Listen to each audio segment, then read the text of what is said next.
Session with PA on the station. The station for the city. 103.7 The Beat. This afternoon, Jams family, in the studio. TLK's in the building. Terri Lynn Kitchen. How you doing today, Terri? Good. How are you? All right. You got some stars with you today. Yes.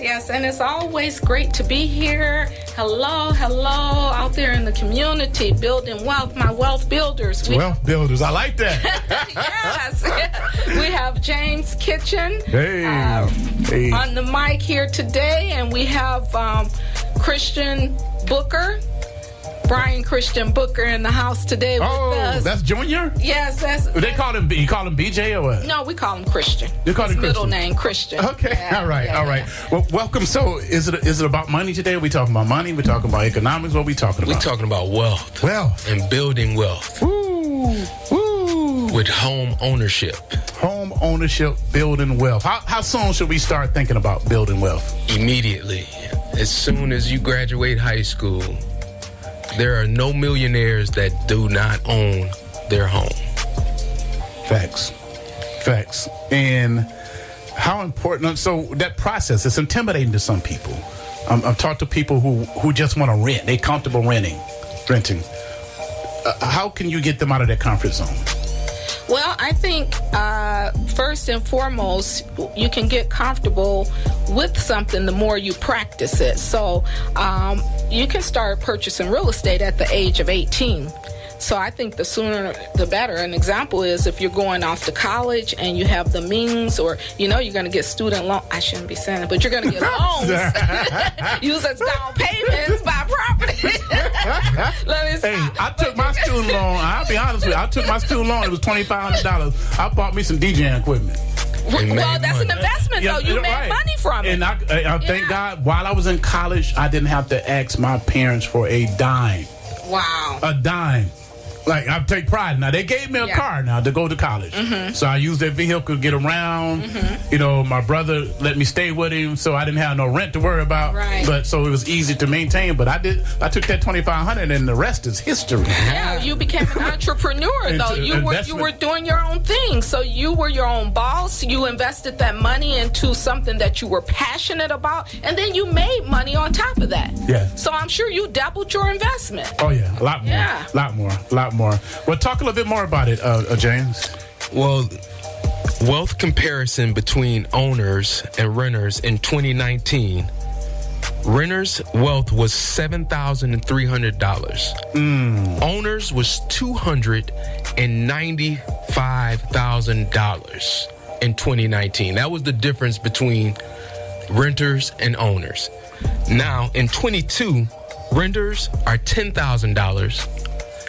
And owners are almost at $400,000. 40 times more. 40 times. Wealth. Mm-hmm. Simply by owning.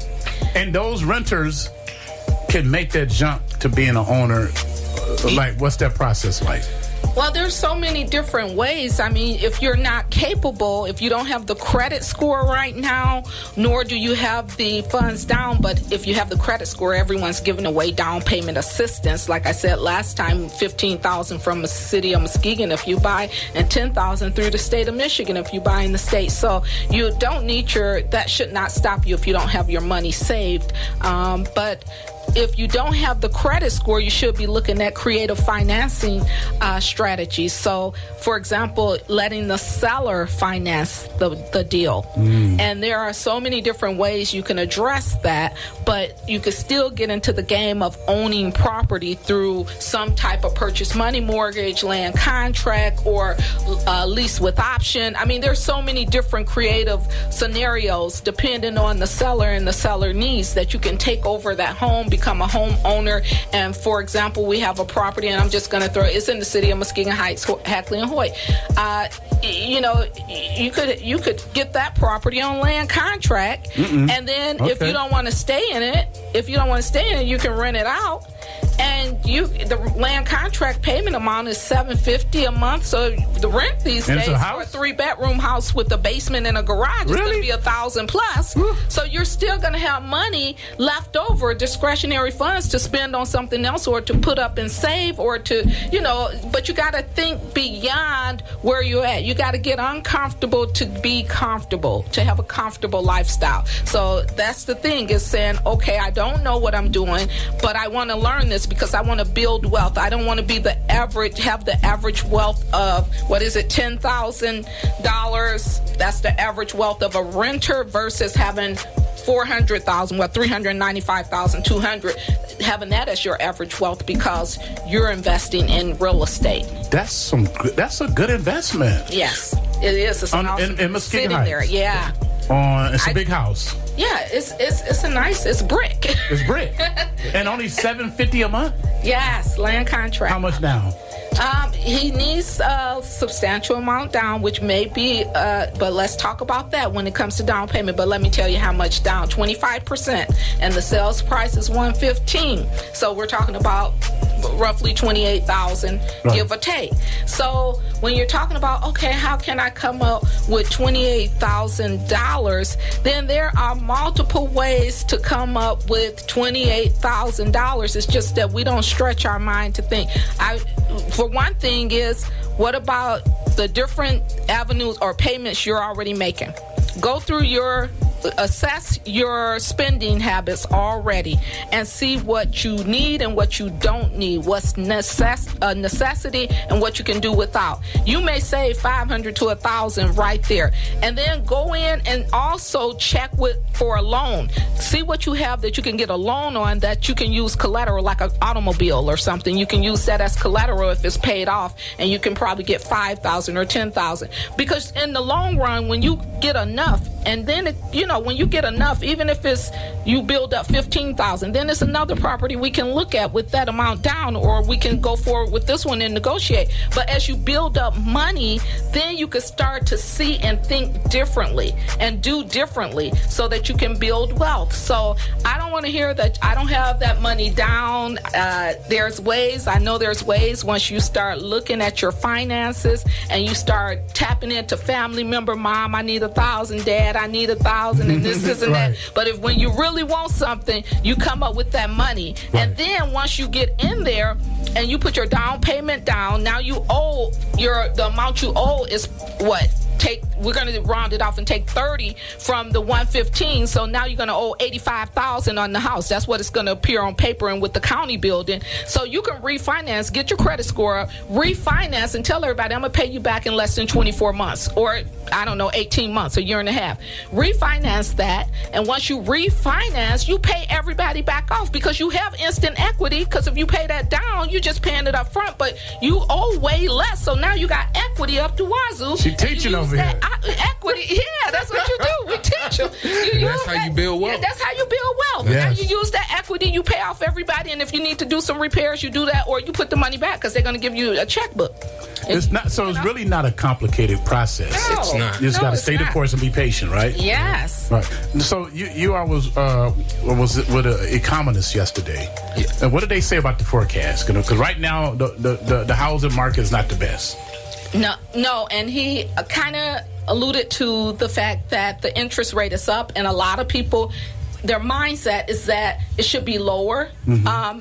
And because it has not went down, a lot of people are waiting for that to happen. And he forecasted that he does not see that happening because of the economy actually doing well, if you look at it overall, and also because of inflation, how that would make the inflation actually shoot up higher. Really? Yeah. So he was saying that the 7% is where it's going to stay, and it may go up a little bit. We may see it go up to like 7.5 or so. It may even go up a little bit more, and then it would reach that hill and plateau, and then it will start going back down. And he said, but he sees it stabilizing, over 2 years, and it would stabilize at probably between 5 and 6%. He doesn't see it going at 4 and 3, and what they had to do during COVID years. Right. That was a unusual kind of circumstance, and we may not see 3% again. So how do y'all feel as realtors? Well, I was always told that you marry the house and you date the finance. Which means you find a house you love. You don't worry about that 7%. Find you a house that you love. You marry the house. Right. You date the finance, because when it drops back down, if you're doing what you're supposed to do, you can always refinance. So you get the house that you love right now, and don't even think about the interest rate, because if it goes down, you can always refinance. But right now is the time to buy. And technically, if you look at these interest rates, 6 and 7% was the norm. Okay. I mean, we got spoiled with the 3% and the 2% and the 4 and 6.5 to 7 was usually the normal interest rate for buying property. What about demand? Does this have anything to do with the lack of housing being available? Does the renters rate have anything to do with that? What, the renters? To purchase, lack of housing being available for purchase. For instance, in Orlando, where I stay at, there's not enough housing to meet the demand. Yeah, that's kind of everywhere. Even here, we have a housing kind of crisis, and that goes back to that people are not selling their homes because of the interest rate, or because they don't want to pay a higher interest rate. If I buy now, I'm going to be at pay more and be at a higher interest rate. Exactly. If I go buy another one, I'm at 7 instead of the 2, which, if you remember, the lower interest rate was to stimulate people to buy. That's why it was 2 and 3%. And so, but ultimately, like Dr. Yun or Lauren said, he stated yesterday that things happen in life. Marriages are going to happen. Divorces are going to happen. We're going to age. The population will age. You're going to have young people coming up. And with all those things happening, we have to remember that people are not going to stay in that 2-bedroom. The ones that got married and they bought a 2-bedroom home with 3% interest, the interest rate is not going to stop them when they have 3 kids from getting a 4-bedroom. Life is going to happen, and people are going to buy. And I'm going to say this, like James said, now is a good time to buy. I always say it's always a good time to buy real estate. And I can't think of a time when it's not. I don't care if the interest rate was 12%. You tell me, when you own your home and you're building something and you have an asset and you're building wealth and you have something as a piggy bank to tap into eventually as you pay down the equity, how is it ever better that you rent? Exactly. Yeah, it doesn't make sense financially. It doesn't make sense. How do they connect with TLK? You can give me a call, 231-740-1034. And you can call me. I'm Terry, and you call me at 2. I was trying to think of the tune from last time, but 231-7. What's the phone number?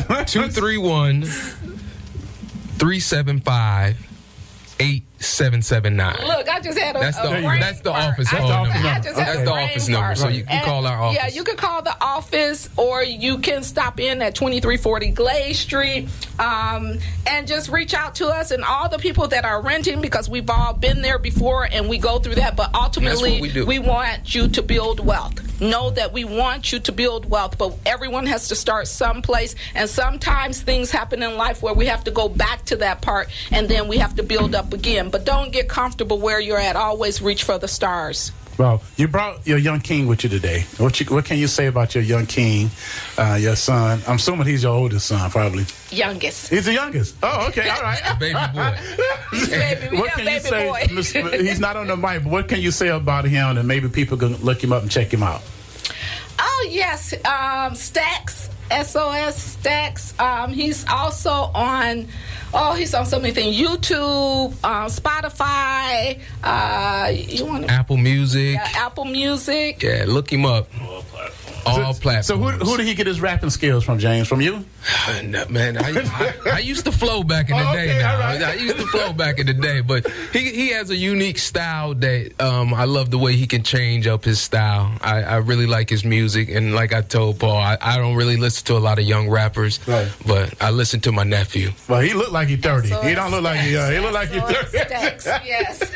I should ask him to freestyle about TLK. You know what I mean? Yeah. You got something for TLK? Can you do something for TLK without cussing? Probably. See, we gotta get you to that level. Right. Oh wow! He'll practice on that yeah. one. The website, you're on Facebook. If you don't mind, give out the website. www.tlkrealtors.com, and the number again 231-375-8779. And we are right here in your backyard. We're in the community trying to build wealth throughout. And I just want to say, you guys, be safe out there this weekend and have a wonderful Memorial Day. Stay blessed. All right, Stay family. blessed. Going back to my music. It's Afternoon Jams. Now which kind of life way I never